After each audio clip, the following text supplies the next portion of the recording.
अस्सलामुअलैकुम दोस्त अहबाब, कैडर ऑनलाइन पे आप लोगों को खुशामदीद। दोस्त अहबाब, आज मैं नए टॉपिक के साथ आप लोगों के लिए लेकर हाजिर हूँ। ये टॉपिक है अकाउंटिंग इक्वेशन और डबल एंट्री सिस्टम का।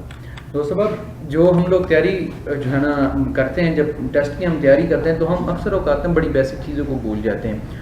ये बेसिक चीज़ें दरअसल सारी एडवांस अकाउंटिंग की बुनियाद होती हैं। हम लोग बड़ी बड़ी किताबें खोल के तो बैठ जाते हैं, लेकिन दरअसल हम लोग उन चीज़ों को भूल जाते हैं जो कि एसेंशियल होती हैं। फ़र्ज़ करें अब हम एक मकान बनाने की कोशिश करते हैं, हम फ़ौरन छत बनाने का सोच लेते हैं कि जी हम लोगों ने छत बनानी, छत ऐसी बनानी, ये सीलिंग करनी, ये करना है, वो करना है, पंखे कहाँ पे लगने, लेकिन हम लोग बुनियादों पर तवज्जो करना भूल जाते हैं। तो दोस्त अब ये चीज़ जो है ना बहुत इंपॉर्टेंट है।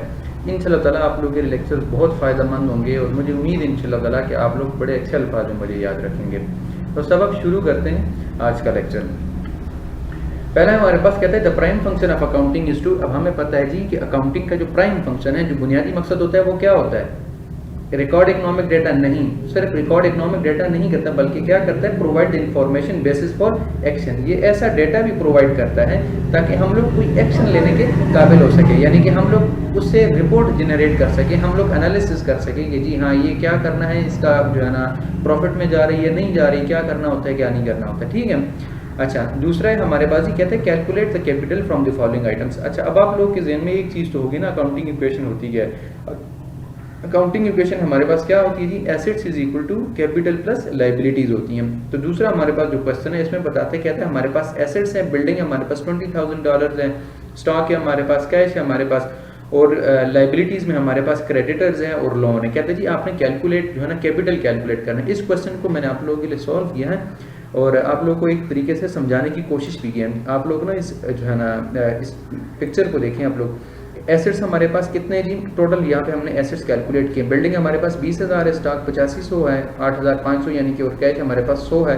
तो टोटल हमारे पास एसेट्स कितने हो गए? 28,600 हो गए। अब लाइबिलिटीज़ में हमारे पास लोन उसने दिया है जी 4,000 का, क्रेडिटर्स हमारे पास 3,000 के, टोटल हमारे पास 7,000 हो गया। अब हमारे पास इक्वेशन का हमें क्योंकि पता है कि assets is equal to capital plus liabilities, तो एसेट्स हम लोगों ने यहाँ पे 28,600 उठा लिए हैं। ठीक है, कैपिटल हम लोगों ने फाइंड करना था, उसको एक्स सपोज कर ले, लाइबिलिटीज हमारे पास 7,000 है। तो यूँ हमारे पास कैपिटल हमारे पास कितना आ गया जी? 28,000 जो है ना, हम लोग जब इसमें से 7,000 माइनस करेंगे, ये एक्चुअली गलती से 700 लिखा गया है, ये 28,700 नहीं बल्कि 28,600 है। इसमें से 7,000 जब आप माइनस करेंगे तो 21,800 आपके पास आएगा।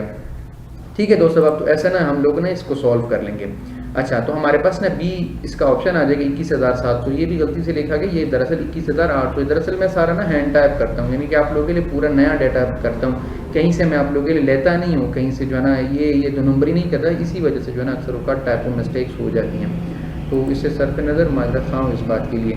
थर्ड है हमारे पास, कहते हैं जी which of the following statement shows calculation of capital. तो हमें पता है जी कि कैपिटल किस तरह कैलकुलेट होता है। जो अकाउंटिंग इक्वेशन होती है वो एक्चुअली में होती कैसे है? कहते हैं जी assets is equal to capital plus liabilities. अब एसेट्स इज इक्वल टू बिल्कुल नहीं होती, डी पार्ट इसमें हमारे पास, ठीक है, जो मैंने बोर्ड भी किया। कहते हैं जी assets is equal to capital plus liabilities. ठीक है।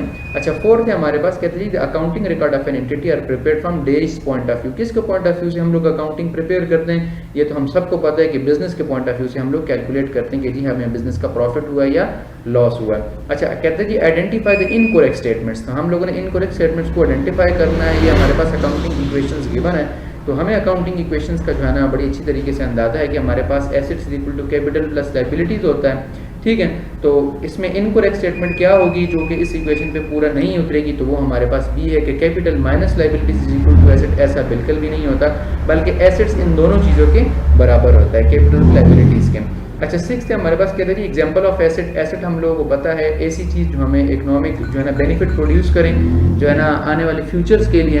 ठीक है, तो क्या है जी? कहता है मशीनरी ओन बाय फर्म। ये क्या है हमारे पास? एग्जांपल ऑफ एसेट है। सेवन हमारे पास है, कहते हैं जी which of the following is not an asset. अब हमारे पास एसेट्स, बिल्डिंग एसेट है, हम लोगों को पता है, कैश भी हमारे पास एसेट्स हैं, डेटर्स हमारे पास, लेकिन लोन जो होता है, लोन फ्रॉम के हैरिस, कहते हैं जी ये हमारे पास क्या है? ये हमारे पास लाइबिलिटी होती है, एसेट नहीं होता। एट्थ है हमारे पास, liability can be identified as. Liability को कैसे आइडेंटिफाई करेंगे? Cash, debtors, building. अब हमें पता है ये सारी चीज़ें हमारे पास एसेट्स हैं। लाइबिलिटी क्या है जी? Loan from Jones. कहते हैं जी हम लोगों ने लोन लिया, वो हमारे पास लाइबिलिटी है। अच्छा, नाइन्थ हमारे पास क्या है जी? कहते हैं firm treats with one of the following are liability. कहते हैं जी firm treats which of the following are liability. कहते हैं जी फर्म किस चीज़ को लाइबिलिटी ट्रीट करती है? पहला जी ए बिल्डिंग ओन्ड बाय फर्म, नहीं जी ये तो एसेट होता है। दूसरा cash in the firm safe, नहीं जी के जो कैश हमारे पास पड़ा होता है बिजनेस में वो भी हमारे पास एसेट होता है। सी है जी money owned by the firm, नहीं जी ये भी हमारे पास एसेट होता है। जो डी हमारे पास है कहते हैं money which the firm has borrowed, कहते हैं जो हम लोगों ने उधार लिया होता है, and has not yet repaid, और जो हम लोगों ने अभी पे नहीं किया होता, ये हमारे पास लाइबिलिटी होती हैं। अच्छा 10th पॉइंट है हमारे पास, कहते हैं जी एसेट्स हमारे पास 50,000 है, लाइबिलिटीज हमारे पास 10,000 है, तो कैपिटल हमारे पास नेट वर्थ क्या होगी, हमें पता है जी हमारे पास जो नेट वर्थ है वो कितनी होगी जी, 50,000 में से 10,000 जब हम माइनस करेंगे तो हमारा कैपिटल निकल आएगा, और वो कैपिटल कितना होगा जी 40,000 का। ठीक है। अच्छा 11th है हमारे पास, कहते हैं जी sole trader has premises 25,000, bank 1500 है, स्टॉक 22,500 है, और सन्ड्री क्रेडिटर 5,000 है, तो कैपिटल कितना है जी 44,000। ये आसान, बिल्कुल आसान क्वेश्चन है। उसी तरह अकाउंटिंग इक्वेशन में आपने दोनों चीज़ें पुट कर लेनी। 12 है हमारे पास, कहते हैं विच of the following is a liability, हमारे पास लाइबिलिटी क्या होगी जी, मशीनरी एसेट्स है, मोटर व्हीकल भी एसेट है, कैश भी हमारे पास एसेट है, जबकि क्रेडिटर्स फॉर गुड्स जो है ना ये हमारे पास क्या है, एक लाइबिलिटी होती है। अच्छा 13 है हमारे पास, ये थोड़ा सा एक टफ सा क्वेश्चन था, एक जो है ना एक किस्म का क्वेश्चन सा था, तो आप लोगों के लिए मैंने प्रिपेयर किया है। कहते हैं G had the following assets, कहते हैं ABC limited had the following assets and liabilities a particular date. ठीक है, उसके पास प्रेमिसेस थी, फर्म के पास 20,000 की, money owned by the firm to its creditor 3,000 था। ठीक है, उसके पास स्टॉक 85,000 का था, loan receive by the firm from a bank 40,000 था। ठीक है, जो लोन लिया गया था, और cash in the firm safe कहते जी वो $100 थे। कहते जी फर्म्स का कैपिटल कैलकुलेट करना है। इस क्वेश्चन को ना मैंने आप लोगों के लिए सॉल्व किया है, आप एक दफ़ा देखिए, इंशाल्लाह आप लोगों को समझ आ जाएगा। क्वेश्चन क्या है जी, देखें कहते हैं एसेट्स हमारे पास कितने हैं, assets is equal to capital plus liabilities, ये हमारे पास टोटल इक्वेशन होती है। अब हम लोगों ने एसेट्स को कैलकुलेट कर लिया, प्रीमिसेस 20,000 है, डेटर्स 3,000 है। ठीक है, स्टॉक हमारे पास 8500 है, कैश हमारे पास 100 है, टोटल हमारे पास 10,08,100 हमारे पास टोटल एसेट्स हो गए। लाइबिलिटीज हमारा हम लोगों ने जो बैंक से लोन लिया था वो 40,000 के। अब हम इस इक्वेशन में सारी चीज़ों को पुट कर लेंगे, जब लाइबिलिटीज को दूसरी तरफ ले आएंगे, यहाँ पे हम लोग इसको माइनस कर लेंगे, तो हमारे पास कैपिटल कितना आ जाएगा जी 9,78,000 और 1